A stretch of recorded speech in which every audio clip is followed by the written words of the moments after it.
আর নামাজের মাধ্যমে নিজের জিন্দেগি সুন্দর করা।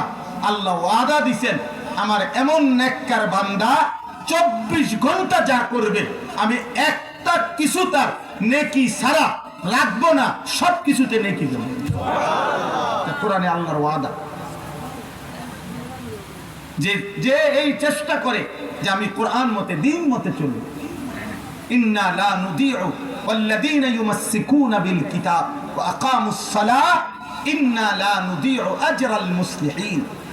যে কোরআনকে আঁকড়িয়ে ধরে, 5 ওয়াক্ত নামাজ পড়ে, আল্লাহ বলেন এমন সংশোধনকারী ব্যক্তির কোন কর্মই আমি বিফলে যেতে দেব না, বরং তার হাসি কান্না, তার খাওয়ার খাদ্য, বাজার ব্যবসা সংসার, তার টয়লেট বাথরুম, তার আহার নিদ্রা, কারণ সে প্রত্যেক বিষয়ে তালাশ করে আল্লাহর হুকুম কি, নবীর হুকুম কি, চেষ্টা করে, কখনো পারে, কখনো ছুটে যায়, কখনো কম পারে, কখনো বেশি পারে, কিন্তু চেষ্টা আছে তার মধ্যে, তার চলমান চেষ্টা।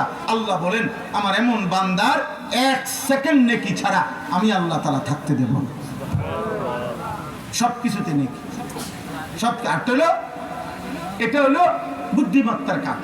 আমরাও জানি, প্রত্যেকেই জানি, আপনি যদি আমার লগে থাকেন তা আমারও, আপনি 1 মাসে আমার সাথে থাকলে আমার অনেক ত্রুটি পাইবে, আমিও আপনার সাথে থাকলে আপনার অনেক ত্রুটি পাবো, এটাই স্বাভাবিক।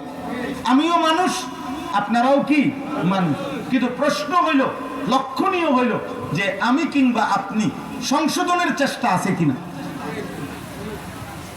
বুঝেন নাই? সংশোধনের চেষ্টা আছে কিনা। ভুল হবে, হোঁচট খাবে, পিছলা খাবে, কিন্তু ফিরে দাঁড়াইতেছে কিনা, পুনরায় আবার আমল করতেছে কিনা, নেক আমলের চেষ্টা করতেছে কিনা। কোরআনে আল্লাহ নবীজিকে ওয়াদা দিছে, বন্ধু, কোন ব্যক্তি, কোন জাতি, কোন ঘর, কোন পরিবার, কোন সম্প্রদায় যদি নিজেদের সংশোধনের চেষ্টা চালু রাখে, তাইলে আমি আল্লাহ ওয়াদা দিলাম গুনার পরিমাণ যত বেশি হোক দুনিয়াতে চূড়ান্ত আযাব দিয়ে ধ্বংস করব না।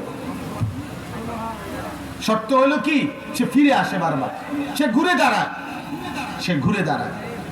আজকে 6 মাস আমি জামাতে নামাজ পড়ছি, আমার আজকে জামাত ছুটে গেছে, হ্যাঁ এটা হইতে পারে। আজকে আমি 1 রাকাত পাই নাই, এটা আমার হইতে পারে। আমি নারীর থেকে চোখ নামাইয়া রাখি, আজ হঠাৎ নজর পড়ে গেছে, হ্যাঁ এটা হইতে পারে। আমি গালি দেই না, কিন্তু আজ হঠাৎ রাগ আর জিদ্দে দিয়ে ফেলছি, হ্যাঁ হইতে পারে। কিন্তু আবারও আমি নিয়ত করলাম না, আর গালি দেব না, আর নামাজ ছাড়বো না, আর আল্লাহকে নারাজ করব না। এই যে চেষ্টা, এই ঠেলাঠেলি, মুহাদ্দিসিন বুজুর্গানে দিন বলে কখনো শয়তান তোমারে নিচে ফেলাই দিব, কখনো তুমি তারে ফেলাই দিবা। বুঝেন নাই কথাটা? এই কোন ব্যক্তি যদি এতটুকু যে শয়তান তারে গুনার মধ্যে লিপ্ত করে, ওই আবার শয়তানকে সরাইয়া আবার নেক কাজ শুরু করে, এই ঠেলাঠেলির মধ্যে, ধাক্কাধাক্কির মধ্যে যদি চলতে চলতে মৃত্যু হয়, আশা করা যায় আল্লাহ তাআলা এই চেষ্টার কারণে মাফ করে দিবে। কিন্তু গুনাহকে লাগাতার, আমার ভাই একটা ছেলে বলেন 365 দিনে খোদার 1 বছরে একদিনও যে ছেলেটা, যে মানুষটা একটা বছরে একদিনও ফজরের নামাজ একদিনও পড়লো না, একটা বছর চলে গেল, এই জানোয়ার মানুষ হয় কেন? এই জানোয়ার, এই হাইওয়ান মানুষ হয় কেন? এটা কি ফিসলা খাওয়া? কথা বলেন না কেন? এটা বেখেয়ালি? এটা হুঁচট খাইলো?